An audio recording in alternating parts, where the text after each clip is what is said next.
김어준 공격은 적폐의 놀아나는 꼴. 친민주당 계열의 대표적인 언론인이라면 김어준 씨를 꼽을 수 있습니다. 그가 진행하는 유튜브 채널 김어준의 겸손은 힘들다 뉴스공장, 아래 뉴스공장은 구독자가 200만 명이 넘고 매일 아침 생방송으로 진행하는 뉴스는 매 조회수가 100만 회를 넘습니다. 친민주당 계열의 유튜브 채널 가운데 매불쇼 다음으로 인기가 많습니다. 뉴스공장이 이처럼 많은 인기를 누리는 가장 큰 요인은 김 씨의 실력에 있습니다. 김 씨는 실력을 키우기 위해 매일 10시간씩 뉴스를 보고 특히 빠르게 정보를 얻기 위해 영문 뉴스도 본다고 합니다. 또 비상 상황에 대처할 일이 많다 보니 오래전부터 술을 아예 마시지 않는다고 합니다. 이렇게 노력하다 보니 때로는 방송에 출연한 전문가보다도 더 전문가 같을 때도 있습니다. 그런데 최근 갑자기 민주당 내에서 김 씨를 비판하는 목소리가 터져나왔습니다. 목소리의 주인공은 고 노무현 전 대통령의 사위인 곽상원 민주당 의원이었습니다. 곽 의원은 7일 자신의 페이스북에 뉴스공장에 관한 기사를 소개하며 유튜브 권력이 정치 권력을 휘두르고 있다라고 비판했습니다. 다음 날에도 만일 이러한 유튜브 방송이 유튜브 권력자라면 저는 그분들께 머리를 조아리며 정치할 생각이 없다라며 뉴스공장을 비판했습니다. 심지어 뉴스공장의 영향력을 두고 조선일보에 비유하기도 했습니다. 김 씨의 정치적 주장을 반박하는 것보다는 그냥 너무 영향력이 큰 게 싫다는 수준입니다. 곽 의원 발언이 나오자 여러 언론이 이를 대서특필했습니다. 특히 범여권으로 분류되던 언론들이 중요하게 다뤘습니다. 주간경향은 1645호 표지에 김 씨 사진을 큼지막하게 싣고 음모론자, 미디어 권력자, 정파적 언론 병폐를 극대화한 인물 등으로 묘사하는 특집 기사들을 쏟아냈습니다. 민주당이 김 씨에게 넘어갔다는 기사도 있습니다. 김어준의 공과. 김 씨의 공로와 과실을 정확히 봐야 합니다. 김 씨는 뉴스공장 전에도 팟캐스트 나는 꼼수다 등을 통해 이명박 박근혜 정권 등 적폐 세력을 부단히 공격한 인물입니다. 김 씨는 특유의 입담과 박학다식하다는 장점을 살려 복잡한 사건을 알기 쉽게 풀어 시청자에게 설명하면서 적폐 세력의 의도와 만행을 낱낱이 드러냈습니다. 이런 김 씨의 활동은 적폐 세력에 불리하고 민주 세력에 유익했습니다. 김 씨는 색깔론에 위축되지 않고 진실을 알리기도 했습니다.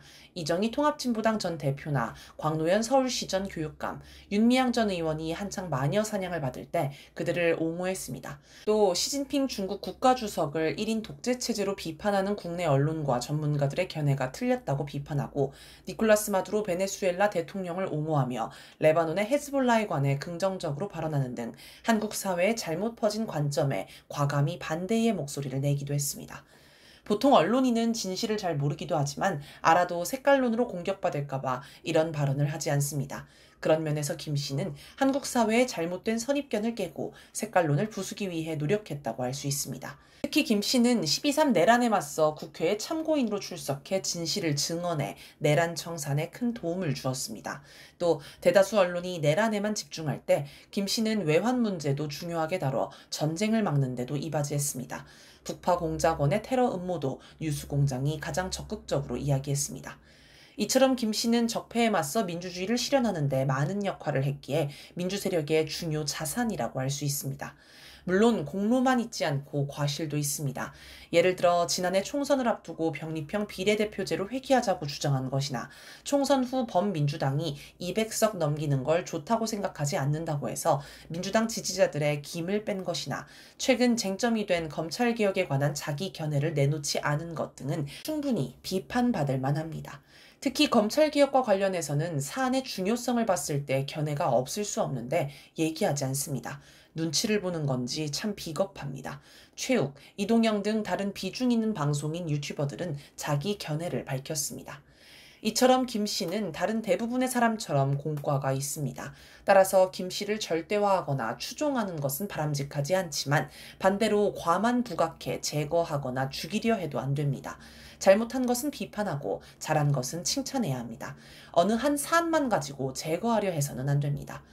이재명 대통령에 대해서도 마찬가지입니다. 일방적으로 추종하면 안 되고 비판할 건 비판해야 합니다. 근본적인 관계를 따져보면 국민이 주인이고 대통령은 머슴입니다.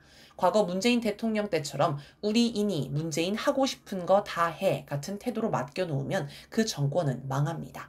이 대통령이든 김 씨든 민주개혁 세력의 자산이므로 큰 틀에서 단결하면서 이들을 올바른 방향으로 견인해야 합니다. 내분 조장에 놀아나면 안 돼. 최근 뉴스공장의 인기가 조금 떨어지기는 했지만 크게 보면 여전히 우리 사회에 긍정적인 영향을 주고 있습니다. 이런 김 씨를 제거하면 누가 좋아하겠습니까? 당연히 적폐들이 좋아할 것입니다. 사실 윤석열은 12.3 내란 때 김어준을 제거하기 위해 군부대까지 투입했습니다. 그 전에 오세훈 서울시장은 TBS에서 김 씨를 내쫓고 아예 방송 복귀를 막기 위해 TBS까지 없애려 했습니다. 적폐 세력도 김 씨를 적으로 여깁니다. 조선일보는 기사는 물론 사설, 칼럼을 동원해 지속적으로 김 씨를 공격했습니다.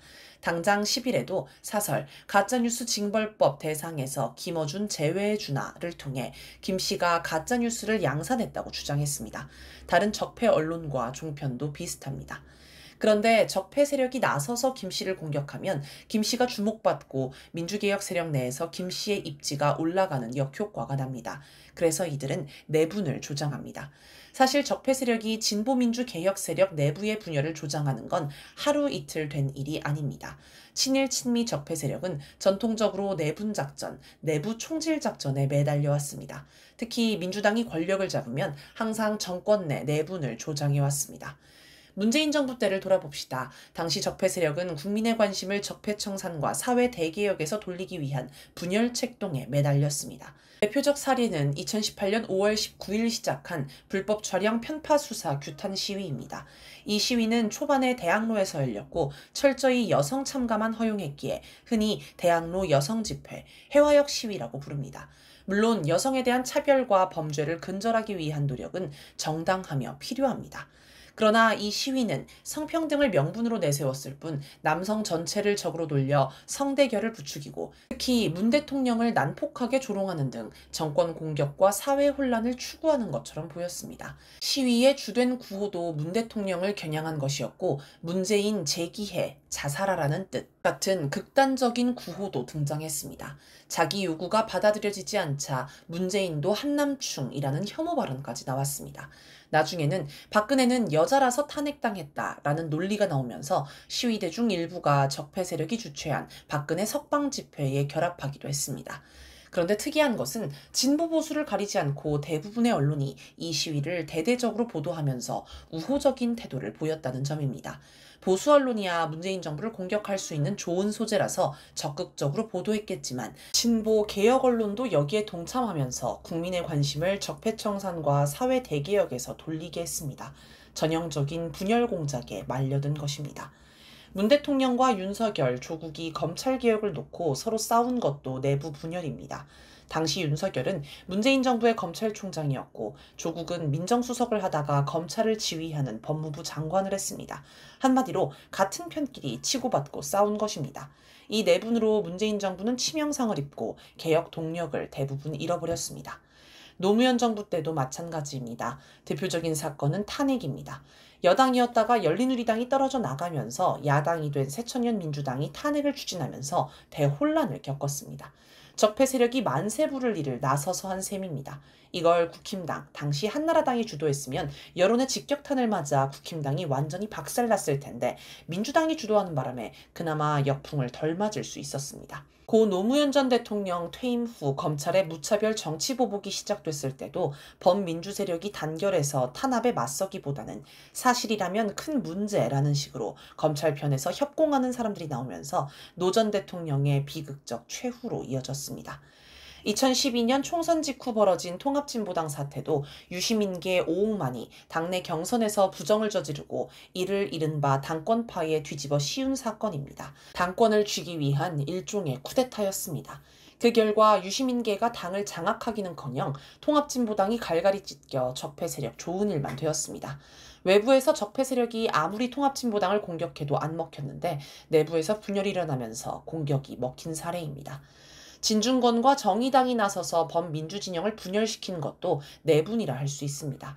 정의당은 2023년 당시 민주당 대표였던 이재명 대통령 체포 동의안에 찬성했고 각종 선거에서 단일화를 거부해 적폐 세력에 어부지리를 안겨주었습니다. 2022년 대선 때도 안철수 후보가 사퇴하면서 적폐 세력은 윤석열로 단일화가 됐지만 정의당의 심상정 후보는 완주했습니다.